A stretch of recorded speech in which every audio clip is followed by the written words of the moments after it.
The Northtown News Magazine is brought to you in part by the Chicago Police Memorial Foundation, caring for the families of slain and seriously injured officers. Hi, Marty. I'm the real Marty Levinson. Keep on cutting. Marty Levinson, my friend, it's Scott Lee Cohn, and I want you to know, while I'm cutting the waste and corruption in Illinois, I'm going to be doing it with you in mind.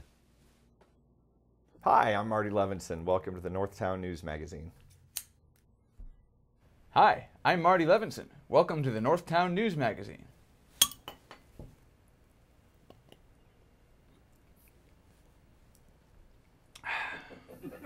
Come on, baby, don't you wanna go? Come on, baby, don't you wanna go? Back to that lemon light city. Thank you, Marty. Avi Myers, Northtown Neighborhood News Magazine, a presentation of Sonny Hirsch and myself. ntnm.org on the web, links to YouTube. The last 870-something segments of the show can be found there. And as a matter of fact, so communitypolicingcaps24.org. Interestingly enough, of those 870-something segments, my next guest was responsible for 2 of the top 5. Number 4 was actually part 1. I don't understand why part 2 isn't quite closely as watched.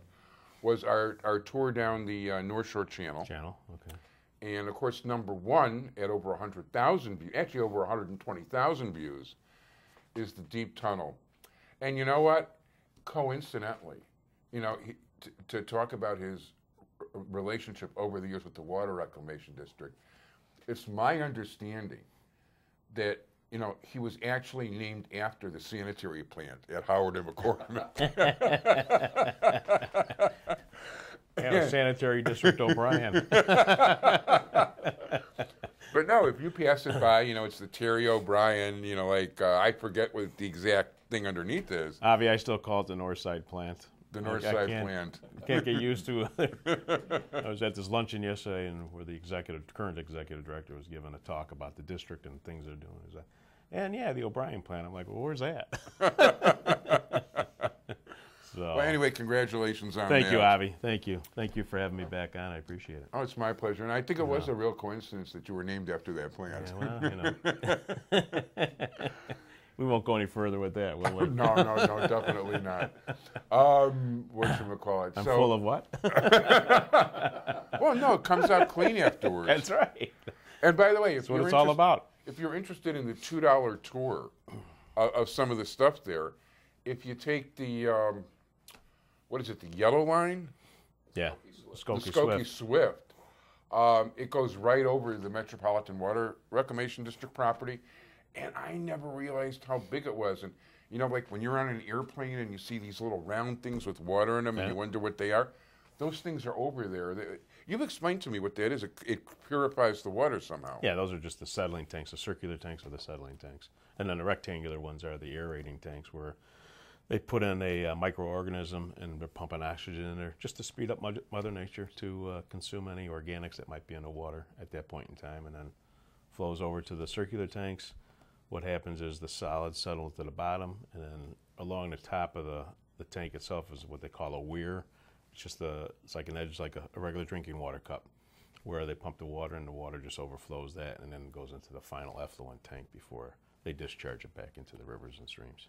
I was reading an article recently, and you know, it's funny because when I read about environmental stuff, I try to be very careful to be skeptical about the writers, because so many of them are environmental activists as opposed to objective reporters. And, you know, it's nice to believe certain things, but when you start with certain premises, it makes it hard.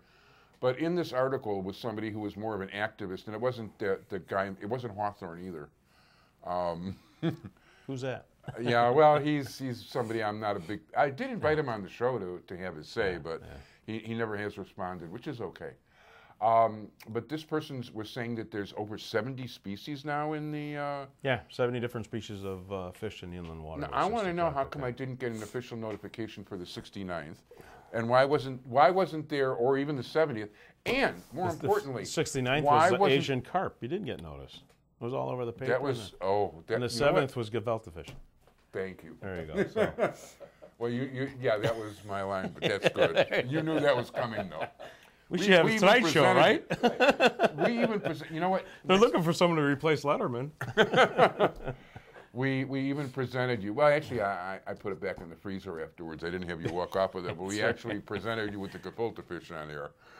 So no, but it's pretty cool. And you know what? When we started talking about this in the early '90s, I think the number at the time was what, 21 or 22 species. Yeah, I mean, it just the tunnel has served its purpose in more than just one way, and the major reason for the construction of it was to improve the water quality. And that was always the misconception that the tunnel was going to be the flood cure-all to the problems in the area with flooding. But it's not until they get the reservoirs online at the end of these tunnels that's when they'll have additional storage capacity for the amount of rain that's fallen throughout this region, especially within this last week. Yeah. Now you know what? There were times when did they have to open up locks and things like that, or no? They've been all right. They haven't had to go to the lake, so it hasn't come down in one massive quantity, so they've been pretty lucky. No, yeah, it has been spotty. I mean, every area is different. I mean, in certain suburbs there were a lot more.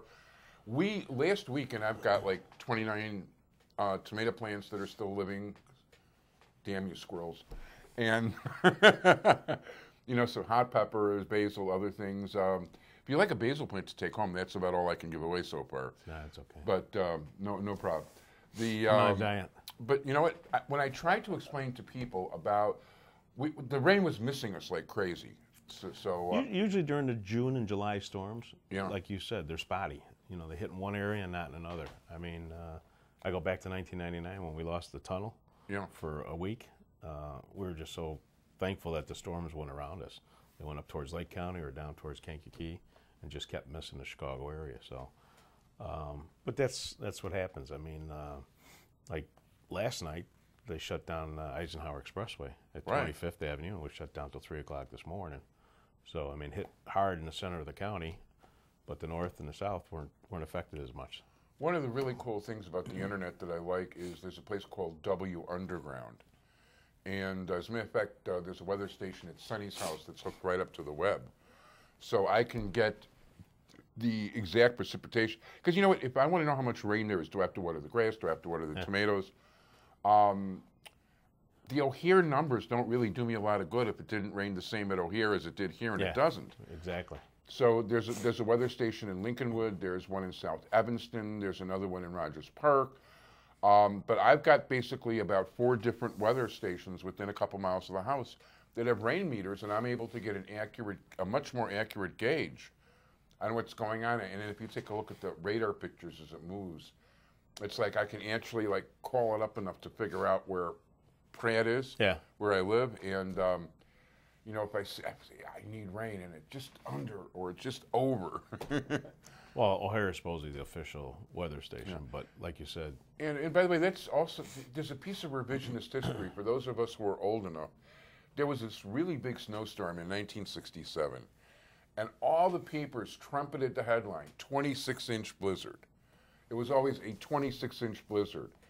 Well, now that O'Hare is the official reporting station, they have changed history and they use the official O'Hare numbers, which was 23.8. Yeah. For that snowstorm as being the highest. But O'Hare wasn't the official weather place at the time. I'm not even sure that was city property then. I thought it was, but then they switched it to Midway, and now it's back to. Well, no, it is O'Hare now. Is it? Yeah, it's been O'Hare for quite a while. Okay. But at one time, when I was growing up, it was Midway.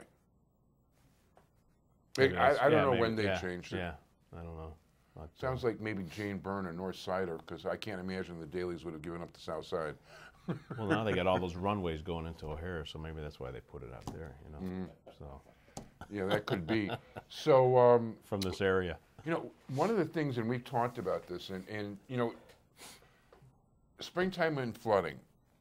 When people talk about flooding and they're talking about permeable cement, I just see that as such a disaster. I mean, it's a nice idea. Permeable cement, which costs about 50% more than regular cement or pavement, it allows water to come in. So not as much sits on the ground. I mean, for me, the nice thing about it, well, anybody who's been here the day after it rains knows that all the water, my house is literally the low point on the block, although my neighbors will tell you that for other reasons. But the water actually runs to right in front of my house from both sides. Yeah. Now, there's only so much water that can be absorbed. You've explained to me that basically there's only about 2 feet of actual soil before you hit the clay. Well, Chicago, the geology of Chicago is a clay layer. Yeah. So, once you get below 2 to 3 feet, of natural absorption that can really, absorb the water, then you hit this clay layer, which is, probably tighter than a pool liner in some places. And it's not going to go anywhere. It's just going to pool there, and not run off anywhere else. Well, it will run off eventually because the ground gets so saturated. But yeah, I just, am I 100% wrong? I just think that the permeable, and not only that, won't the permeable cement expand and contract and freeze and crack apart much easier? That's what happens when you get to the winter months, is that, if you do have a rain and the next day you get, frost, that water that's under that pervious pavement is going to freeze and then expand. And with that, that pops the concrete. Yeah. It's a similar thing that you see taking place on the streets of Chicago with the asphalt. Right. You get a crack in the asphalt, water gets down there, freezes, and it buckles the other asphalt and loosens it up, and that's why you've got the potholes. Right, and so we had like a record still number have the potholes. Yes, we still. And as a matter of fact, within a block of the house.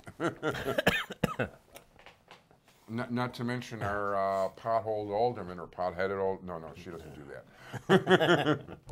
No, she's just, well, never mind. You guys know. In any event, but no, so it would seem to me that permeable cement would result in more potholes. Oh, yeah. It could. It's like you said, you're in a region that's very tough because you got 4 seasons that you're dealing with.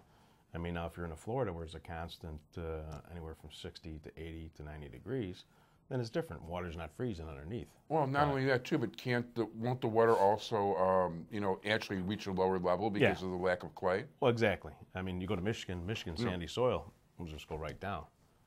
There's places for it to be used, and there's places, that you shouldn't be using it. Yeah. But, still, even when they put this system in, like they did the parking lot out of White Sox Park, I think they went down 3 feet. Yeah. And they actually then put a grate of stone in there underneath, and then put the pavers on top, these interlocking pavers, which were pervious and allowed the water to flow down.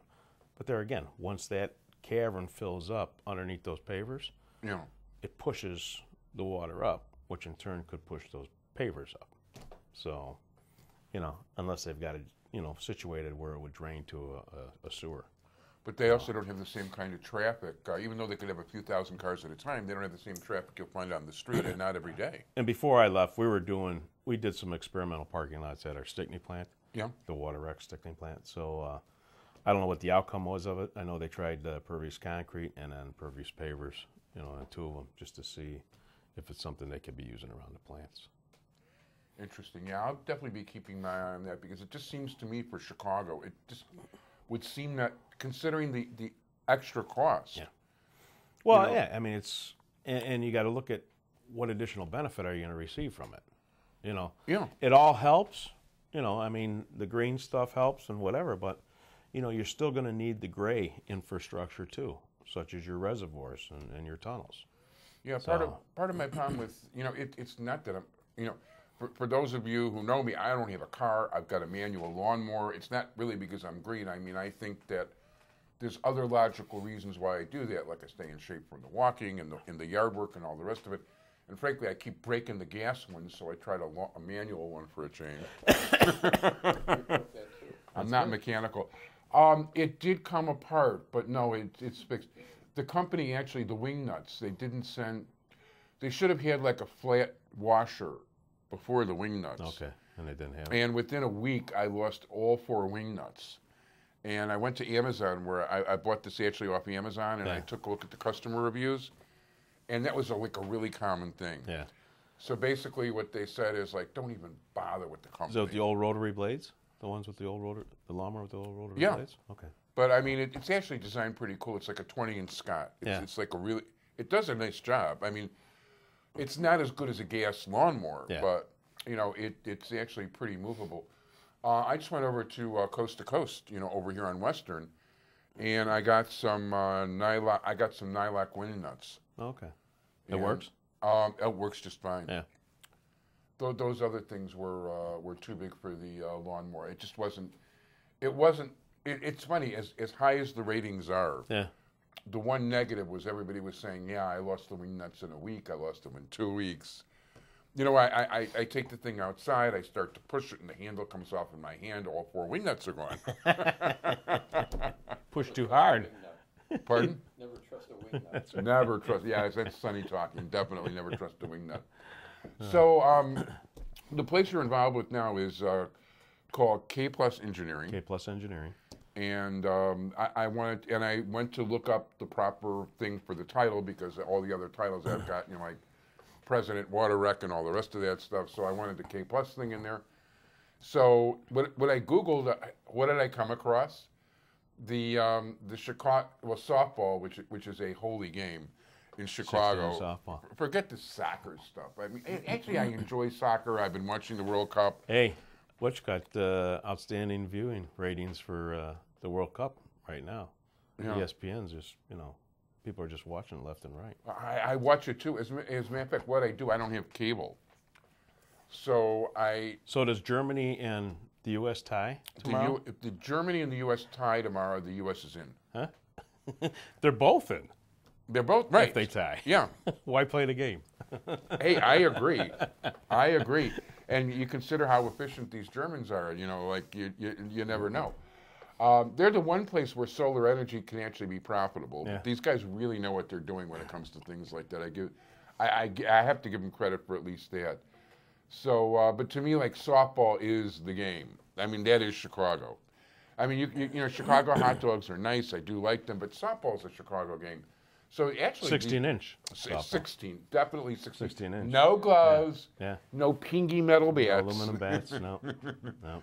So yeah, it turned out I never knew you were honored by the Softball Hall of Fame. Yeah, which is really back cool. In 2004, I think it was. So. Yeah, and you had a 16-year playing career. Yeah. So then I got married.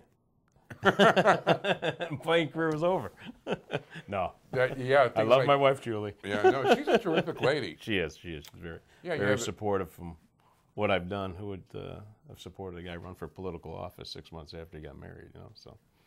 But, I didn't realize that was 6 months, but yeah. Yeah, yeah. That's pretty good. No, it is. It's a fantastic game.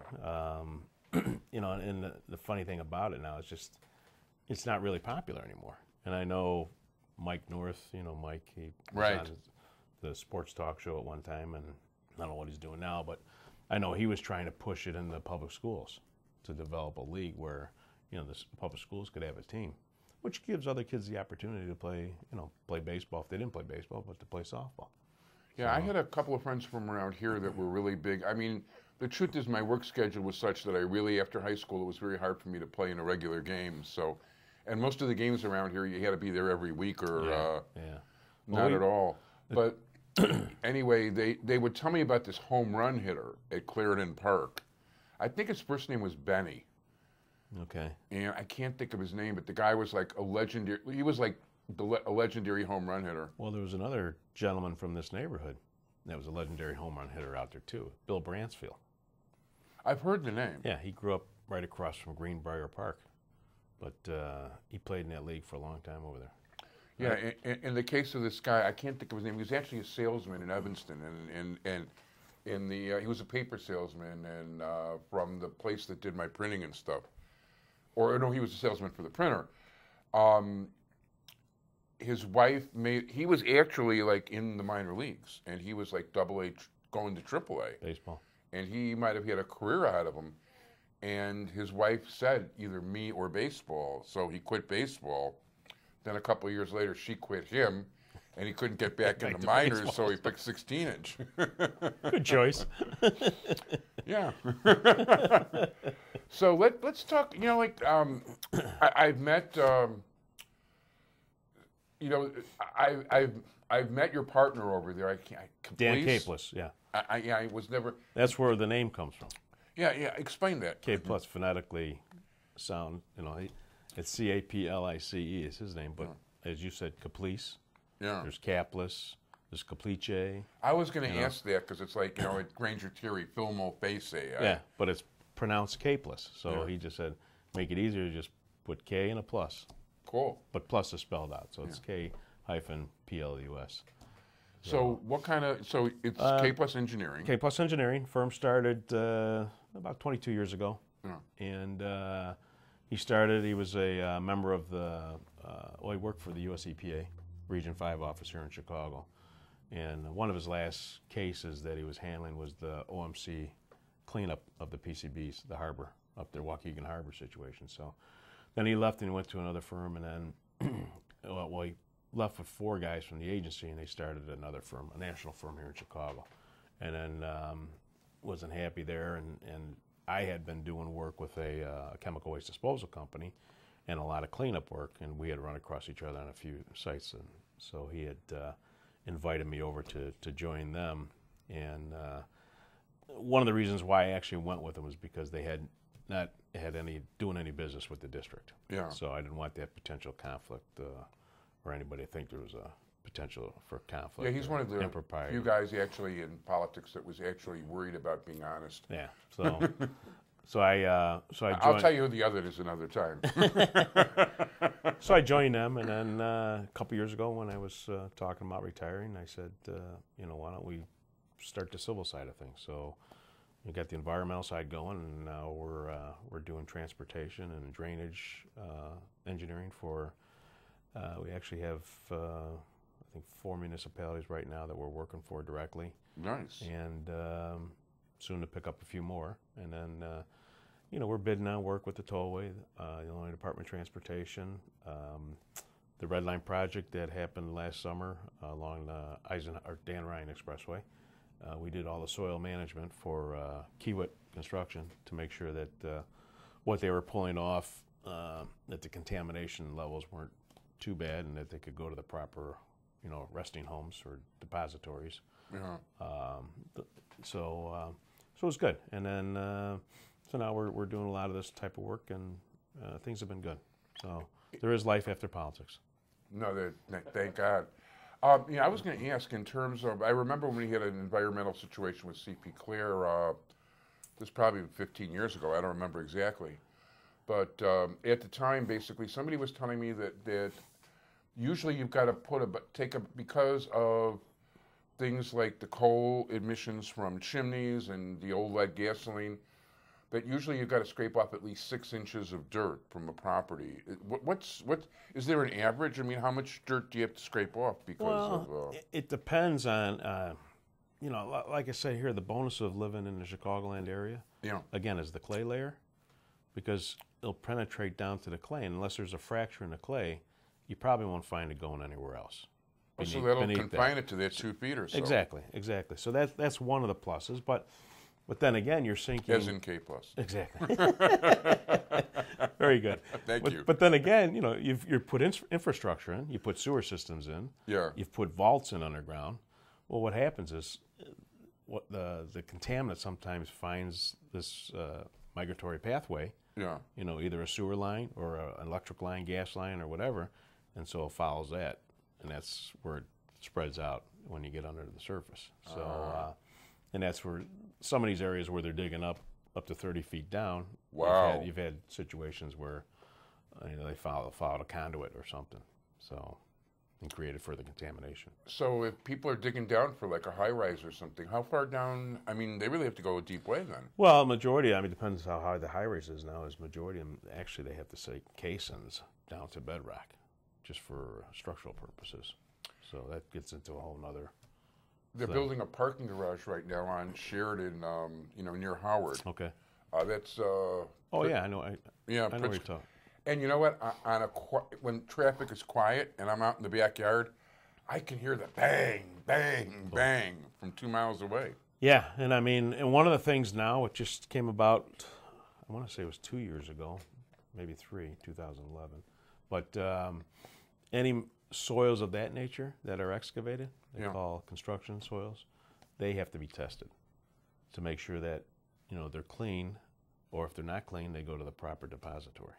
If they're clean, then they can be used elsewhere as fill or however they deem necessary. But so they've gotten really strict on, the reuse of soils coming from different sites.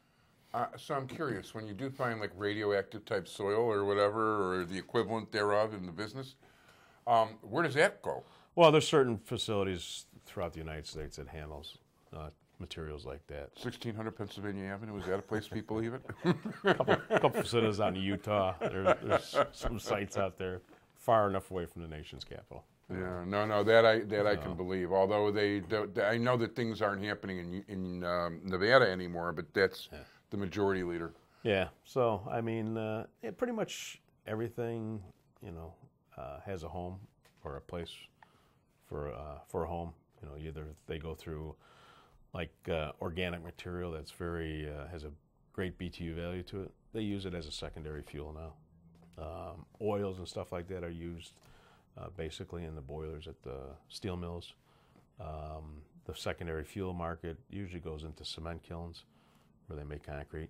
Interesting. So there's a lot of reuse of these products now, so which is good because you're running out of space to put in as far as landfills go. Yeah, that does sound like a good thing. It's funny. I was reading in today's paper that we were talking about quarries before, and speaking of going down into the ground, and they're trying to put a quarry. I mean, the town of Robbins had to deal with somebody to make a quarry, and there's a whole bunch of problems that have arisen.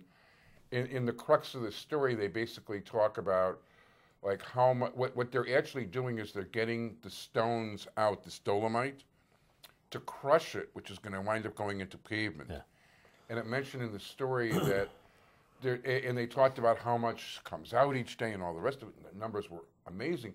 And then they said there's a quarry 8 miles further south that's really a gigantic quarry that totally dwarfs this. And of course, I was in that quarry It's a with you. quarry. Yeah. Well, and as a matter of fact, one of the I was just talking to one of the engineers from the district today, and they're having a problem getting rid of the stone. They're mining this reservoir out in McCook for the tunnel project, which has to be completed by 2029. They got nowhere to go with the stone. So he thought, well, it's been an idea that's been out there for a while, but he said, we can just take this stone and make an island for the new guy that wants to build a museum here. Oh, Lucas. Lucas. Yeah. out in the lake. I said, yeah, you either do that or that's the tailgating spot for the Bears fans. So, yeah, they're going to lose their tailgating spot. At one time, and I don't know if you remember back, this was back when Rostenkowski was in Congress, one of the last few years. They wanted to take a lot of our tunnel rock and straighten out Lakeshore Drive. They wanted to run it Well, I remember on the wanting to east side straighten of out Lakeshore Drive, but on the east side of those buildings on Sheridan Road, straight up to Evanston. But the environmentalists got involved, saying because of the limestone that they're using would change the pH of the water supply, and there was all kinds of was there actually roadblocks. anything to that in that particular case? Who knows? I mean, my problem is, and I'm not anti-environmentalist. Well, actually, I'm against certain environmentalists individually, because you know what? They've made a religion out of this, and I'm sorry, God kind of decides the weather. Like it says in the Bible, if you're good, your crops will grow, and your cattle will get fat, and like everything will be cool. And I'll go with the biblical version. Yeah, I mean, it started from climate change to global warming to polar vortex. Yeah, all these new names, but new terminologies. I'm like, okay. We had a saying when we were kids. It's like, if you don't like the weather in Chicago, just wait. It'll change. We have climate change on a daily basis. And anyway, we're out of town. We're out of town. Well, actually, I'm in town, but we're out of time. I might be out of my mind, but I'm not out of town. It is a pleasure to have, and come back as often as you like, the former president of the Water Rec and a partner in K Plus Environmental Engineering. I think I said that almost right. Very good. Terry O'Brien. Avi, thank you for having me luck. on, as always. And thank you, Sonny. It's my pleasure. And bye, everybody.